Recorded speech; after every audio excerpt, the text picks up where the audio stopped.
नमस्कार, मैं आपका मित्र सर्वमित्र।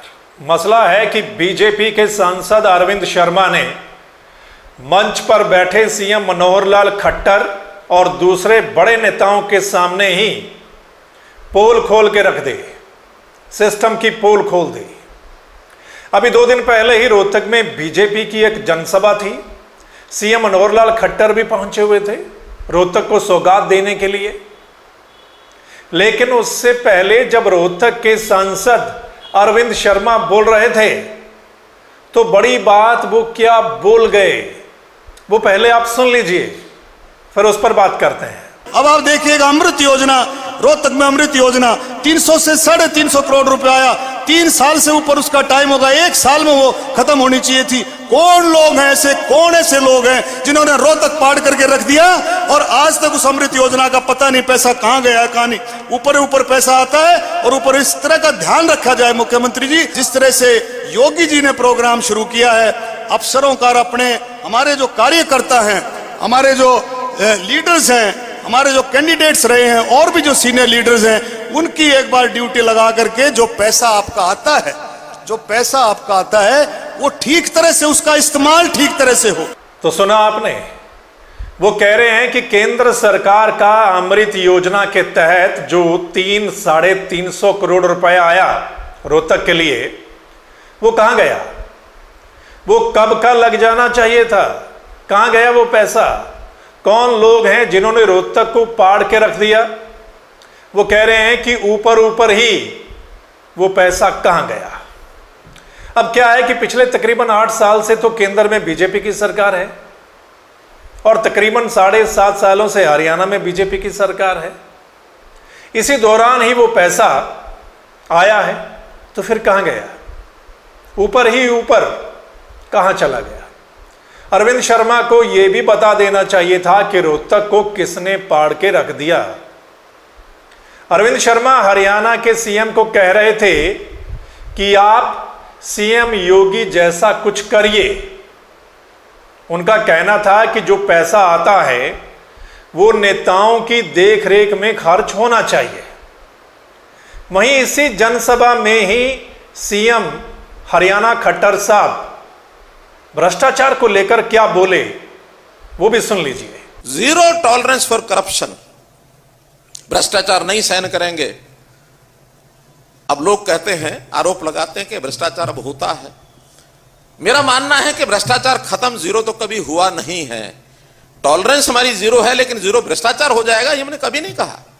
भ्रष्टाचार चल रहा है, लेकिन पहले में और अब में अंतर कितना है? अंतर यह है, पहले भ्रष्टाचार को भ्रष्टाचार कह के उजागर करता ही नहीं था। क्यों? उजागर करने वाले भी भ्रष्टाचार ही करते थे, नीचे भी भ्रष्टाचार, ऊपर भी भ्रष्टाचार। उजागर कौन करेगा? एक कहावत होती है ना, वो चोर चोर, जोर से बोलो, ये सब चलता था, यही चलता था।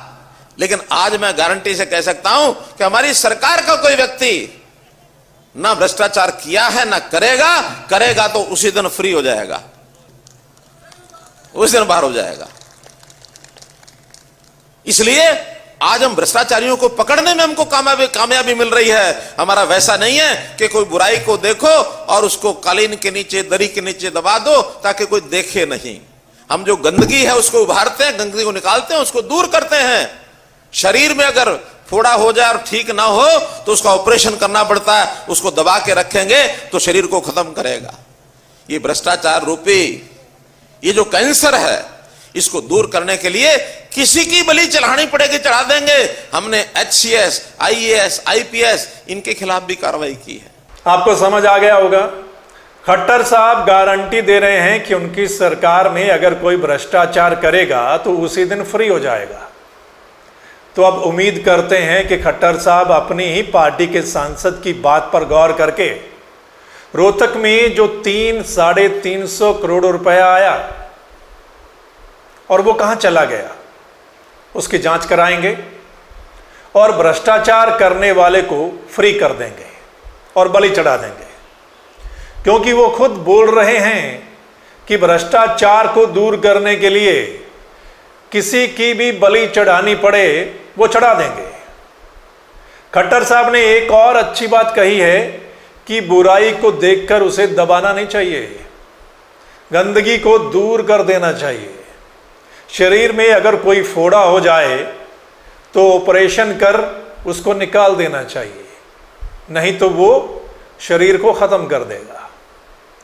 ये बातें सब ठीक हैं खट्टर साहब, लेकिन अब तो आप ही की पार्टी के लोग बोलने लगे हैं कि भ्रष्टाचार हो रहा है। उम्मीद है आप इसका इलाज करेंगे।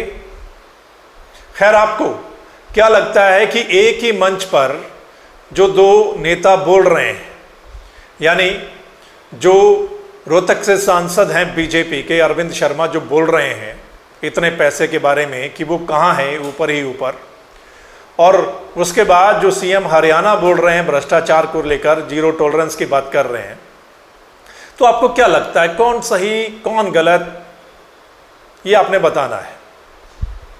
कमेंट करके ज़रूर बता दीजिए आपकी क्या राय है इस मसले पर, और इस वीडियो को अगर शेयर कर देंगे तो तमाम लोग बता सकेंगे अपनी राय।